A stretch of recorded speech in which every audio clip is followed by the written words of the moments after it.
give it up for your man of the night, Mollman!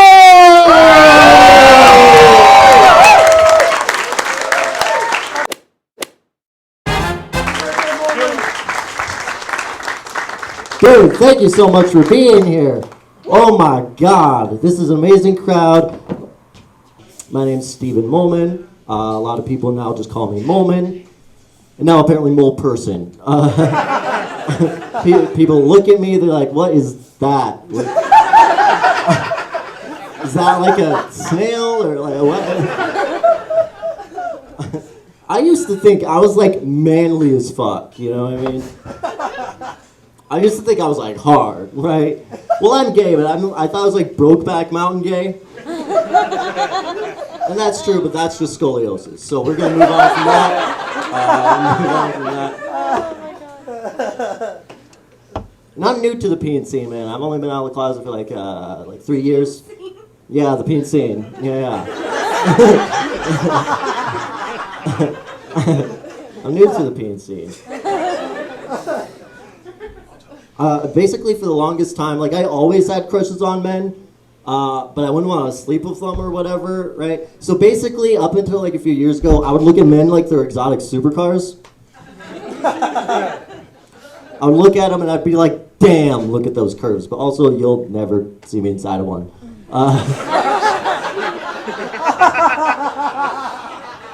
But then I felt those leather seats. And I'm like, I think I want to fuck this Lamborghini. Only problem is I live in Reno, right? So I only fuck Ford Pintos.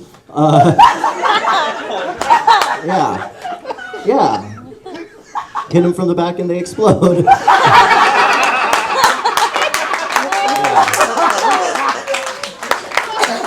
Thank you. That's what's called a Reno 8. Or a Fernley 11. Slim pickings out there in Fernley. There's about as many gay men as there are teeth.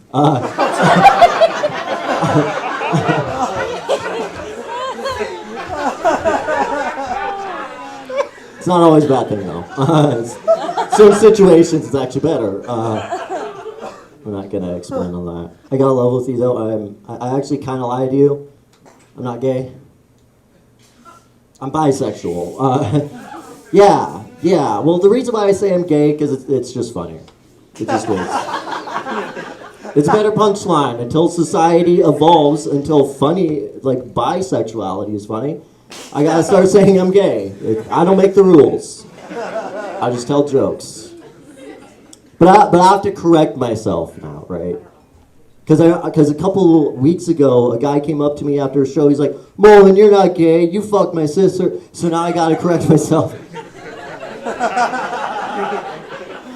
And here's the thing. Like, that's just how that works, right? I'm bisexual, so, like, I fuck you. I fuck your sister. I fuck your mom. I fuck your dad. I'm going after your entire family tree. I'm not on Grindr, I'm using Ancestry.com. How's your kids? How's your wife? No, your kids are fine. Kids are fine. Don't want to set the gay community back 20 years. I mean, they're in Reno, so they're probably not fine, but it's not my fault. Oh, okay. My bad. It is my birthday today.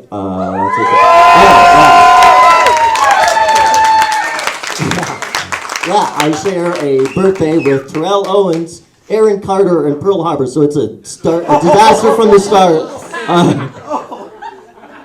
I do like the name Pearl Harbor, though. I do. I think it's a cool name.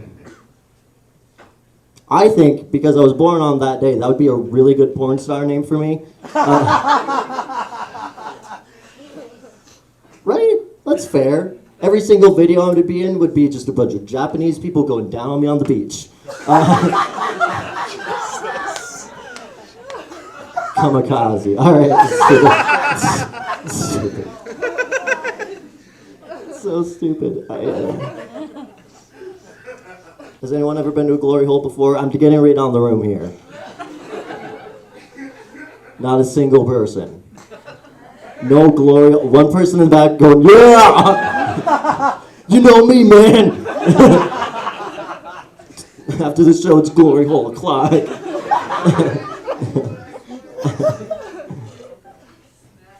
Let me ask. Okay, maybe I should tell you what a glory hole is. For those of you who don't know what a glory hole is a glory hole is a wall with a hole cut through it, about somewhat big, big enough for a penis to fit through, and one person sucks it while the other person gets sucked. That's the thing. What great marketing for such a weird event. Shout out to whoever came up with that name. But here's the thing, but what is a glory hole, right? Like, how big can it be before it's just a hole in the wall? At a certain point, it loses its glory. I think I know what it is. I think it's like the anonymity, right? I think if I could see a belly button, I'm like, nope, I'm out. I can recognize that belly button anywhere. Dad.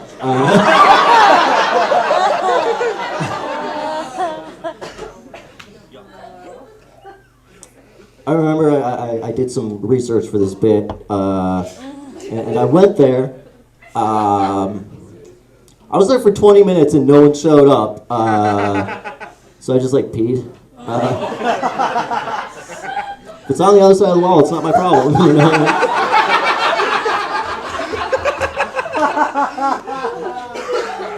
I think I got the address wrong because it was just a picket fence. So I just like watered someone's garden. Eco-friendly, I guess. Help out where I can. I don't know if that's helped, but it's something. I get myself into weird situations, everyone. It happens all the time. But also people just say weird things to me because I am the way that I am. A little while ago, I was driving this girl to get her ferret cremated, right? And then we were just like talking in the car, you know how we're talking. And then she just like, she said this phrase, we were talking about like sex or whatever, and she was like, this dude like fucked the shit out of me. And I was like, ew. It's like gross. I know that it's just a phrase. But like just because it sounds cool doesn't mean it is cool. Okay? If any of you have fucked enough, I mean, this is Coffee Comments, no one's having sex here, but but look, shit happens, everyone, both figuratively and literally. It happens. And here's the thing, if someone poops on me during sex, I'm not taking credit for it. I'm not gonna be like, oh, I did it.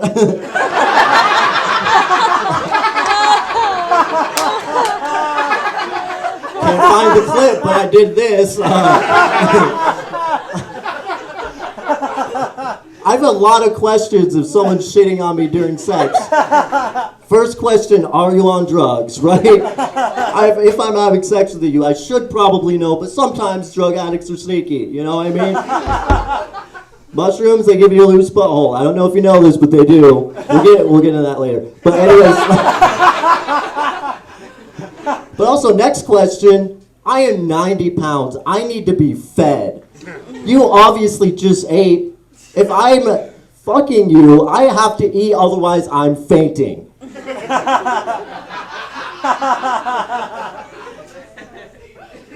None of you agree with me, that's fine. Enjoy your shitty sex, I guess. Jesus Christ.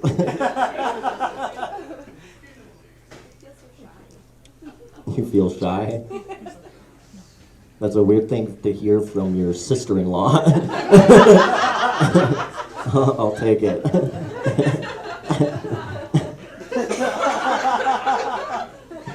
God damn, dude. No, like I said, I get myself into weird situations. People just like say things to me, and it's totally normal for them. Not normal for me. This happened. Just laughing at the premise there. That's fucking... That's sick. I love that. Doesn't blow my ego out at all. No, this happened like 4 years ago. I was at my apartment complex, so I was just about to leave. And this 8-year-old girl came up to me on a scooter, and I've never seen her before. And very first question, as soon as she walks up on a scooter, she's like, "Hey, are you a boy or a girl?" And I was like, oh my god, like, how progressive.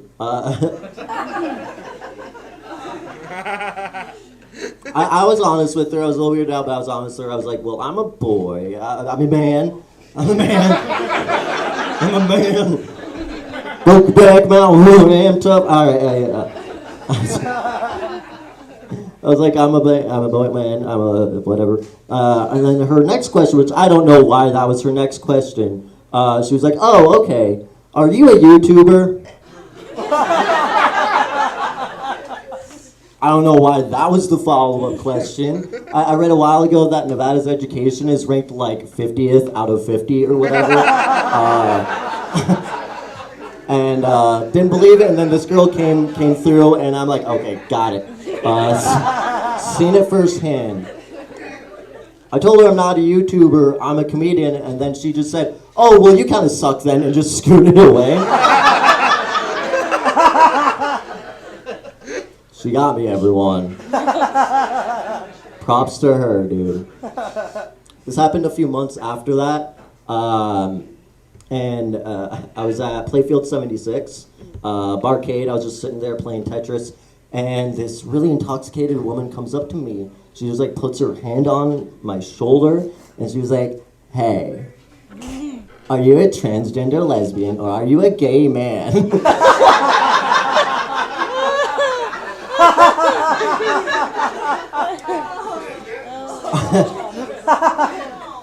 And I was like, I'm a bisexual man. I was like, I'm a bisexual man, and she was like, oh my god, that makes so much sense. And here's the thing, just because she's right doesn't mean it wasn't fucking rude, right? She was just like, sorry, I was just like looking for like a hot lesbian to have a threesome with my boyfriend over there. And I was like, sorry to disappoint you, I guess. So she just left after just bothering me or whatever. And then now I believe in time travel. Because I think that 8-year-old girl traveled through time as this drunk bitch just to fuck with me, dude. God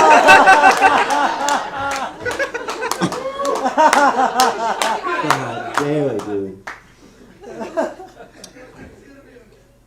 I went to a strip club recently. Anyone here ever go to a strip club? Yeah. Hell yeah. Yeah, it was, how did you like it, Bobby? Do you like strip clubs?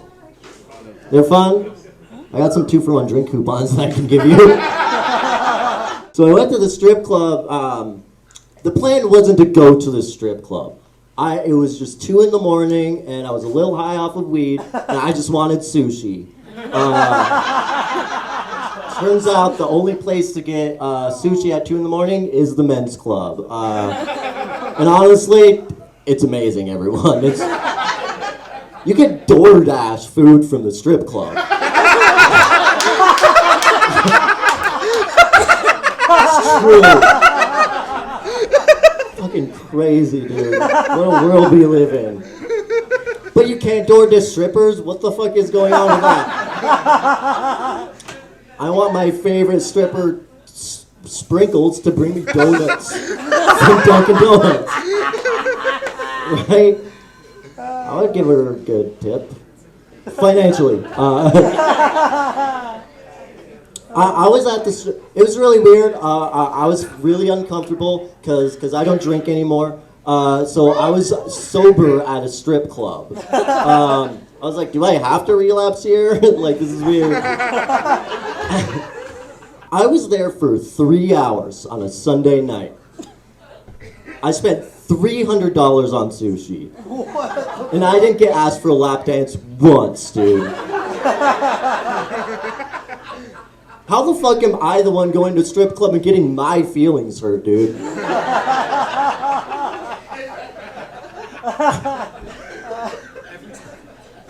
It could be a couple of reasons. Maybe it's because I was shoveling sushi.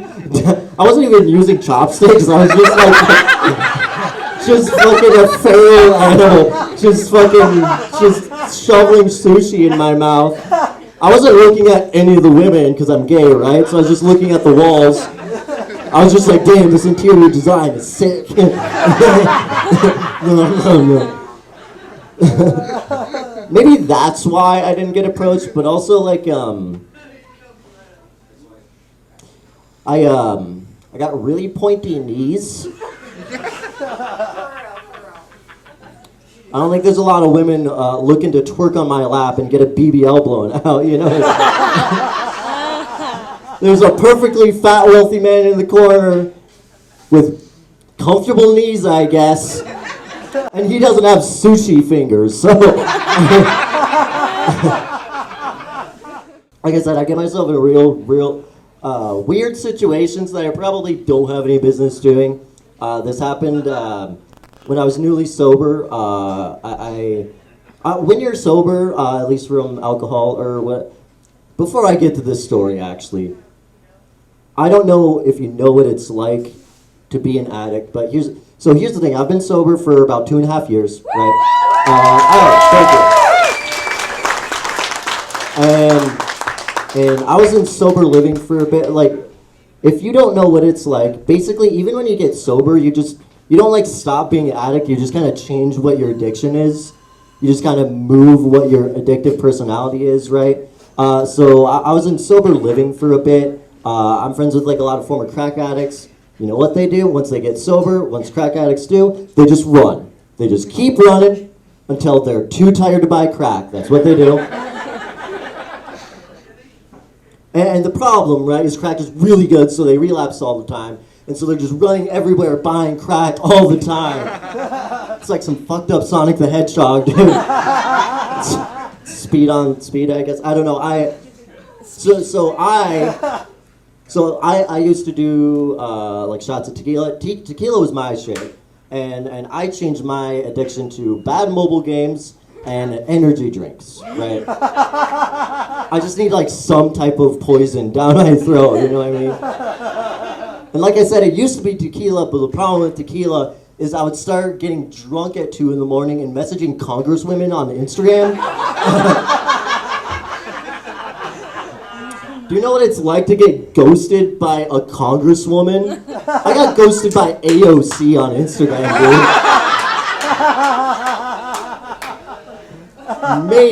Maybe it's because I was hitting on her and the last thing I said was like, so be honest, does jet fuel melt steel beams? Alright, none of you conspiracy theorist fans. But like I said, I get myself in weird situations. I was newly sober, and I got invited to a sex-positive party. So when you're sober, right, I don't know what it's like to tell you when being sober and going to a sex-positive party, dude. I panicked, and I decided, since I'm sober, I'm going to do 3 grams of mushrooms. If none of you don't know what mushrooms are like, 3 grams of mushrooms is like seeing God amount of mushrooms. And so I eat some mushrooms and I start driving and then I get changed to my costume. And then I'm talking on my girlfriend, at least at the time, on the phone. And then as I get to the party, I'm like, all right, Victoria, I'm going to hang up the phone because I'm about to go inside to this party, right? As soon as I hang up the phone, that's when the mushrooms hit and I start to shit myself. I am in a cul-de-sac in my car, and also, by the way, in a sexy nun costume. Starting to shit myself. and you gotta look for solutions, right? I looked out and there was like an empty coffee cup in my center console. And so I grabbed the coffee cup and dude, I nailed it. I got like 99% of it in the cup. I nailed it. I just had a spot on the back of my dress and I had a poop hand, right? Just like a little poop hand, like it was just like on my hand or whatever. And so I'm laughing and crying and I'm like, well, I'm not going into this party right now. I gotta get cleaned up. So I drive, probably shouldn't be driving by the way. I drive to the nearest gas station and I can't just leave the cup of poop in my car. I can't just leave it in my car. And so I grab the cup of, I grab it with my poop hand, right? And then I start, unfortunately there was almost every gas station, except apparently this one, has a garbage can in front. This one did not, so I just like set like looks like a chocolate frosty from Wendy's just on the ground. And I'm like, all right, this is Reno.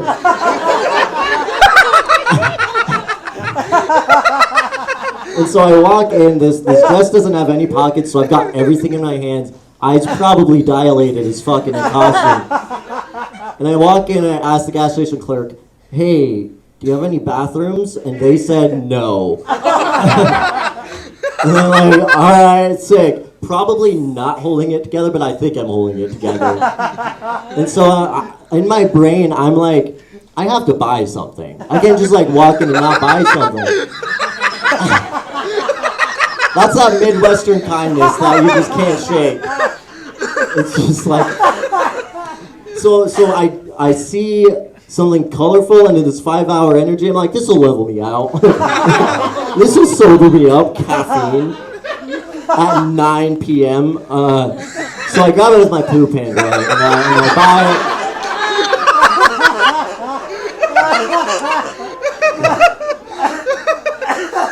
And then I buy it, and then as I start to leave, I get back to the front door, and I see the gas station clerk looking just absolutely horrified. No.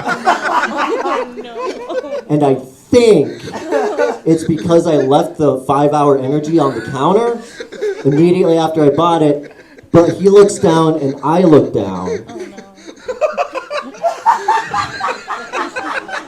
And I see a snail trail of poop going to the front desk and back.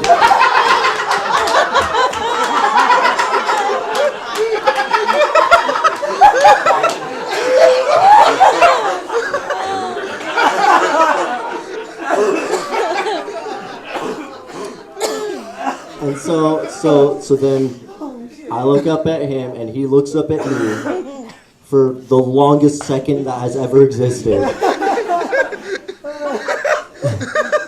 And I panic, right? What I tried to say is, I'm exploring my kinks, but what I did say is, stop kink shaming me, and then I left.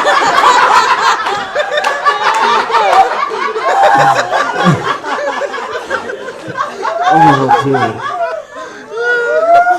dude. Mission failed. I'm driving home, everyone. At the time, I lived in Spanish Springs, so it was a 45-minute drive. It was supposed to only be 20, but it ended up being 45. Laughing and crying, and I get home, take the longest shower of my life, right? My cat Banana was freaking the fuck out, because I was in the shower for an hour just going, fuck! Fuck! For the longest time ever. Fully clothed, by the way.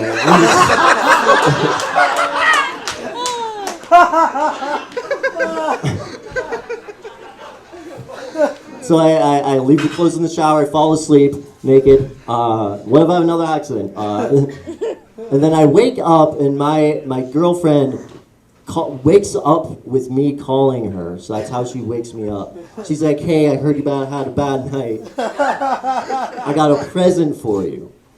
I'm like, oh my God, thank you so much. And then she gets here, and then I walk in as little clothes as possible. And then she walks in and she brings me a Frosty from Wendy's.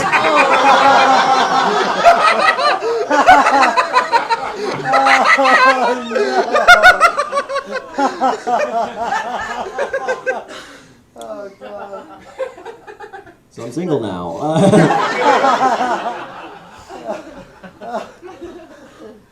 I don't know. I don't even really smoke weed anymore. It's a very rare occasion for me. Have you? It just makes me. Have you ever? Does anyone smoke weed here? Oh, Jesus Christ! That's way more enthusiasm than I expected. Holy shit! Have you ever been this type of high where you're like, I gotta get out of here, you know? Like I gotta get out of here, but you're like at home.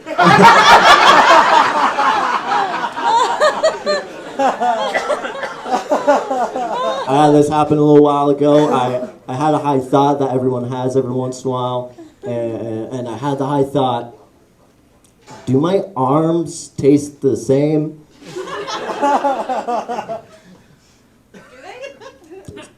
Like I have tattoos on my my arm, so it's like, do they like taste different or whatever? Cause, and I asked my roommate at the time. She's like, she's one of those high people that just knows everything. She's just really smart, and she's like, yeah. So actually, that's why Jeffrey Dahmer doesn't like tattoos, right? Because it goes into your muscle and it taints the meat. Yeah, it taints the meat. And then paranoia took over and my brain took a million different steps, right? And I'm like, oh my God, Donner Lake is like a mile away. The famous cannibalism area. I gotta go out of here right now and get tattoos everywhere. I gotta get out of here, everyone. And I will say this. Do you remember when they would say this about weed? They would say it's a gateway drug. Yeah, I remember that was really dumb. Because to me, that's just like cause and effect. Like, that's just one thing leading to another. You know, like, congratulations, that's how the universe works. I don't know, and here's the thing. Everything can be a gateway to everything, right? Even not drugs. Cryptocurrency, that's a gateway drug to hating women, right?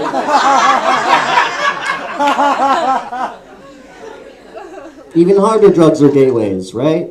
Meth, that's a gateway drug to using your face as a fidget cube. Yeah, Jesus, right, that's rude. But true. And here's what they don't tell you about sobriety. Sobriety is a gateway drug. Do you want to know what a gateway drug from sobriety is? Sobriety is a gateway drug for losing all the friends you thought you had.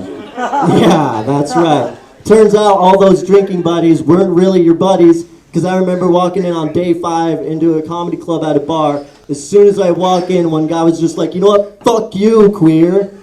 And I was like, I thought that's why you were here, dude, because you're gay and you were supposed to fuck me, dude.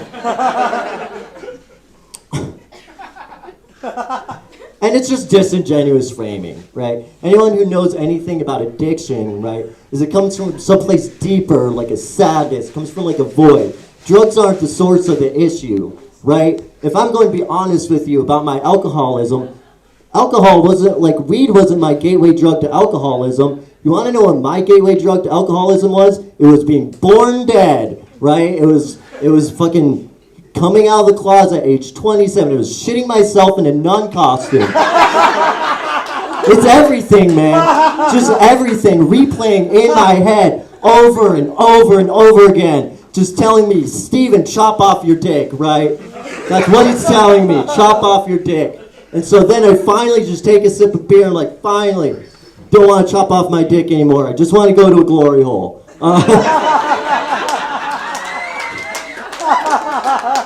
You've been an amazing crowd. Thank you so much for being here.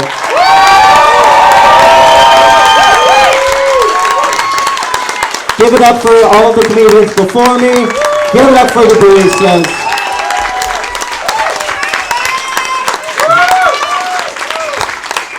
Thank you so much for being here. Have a good night.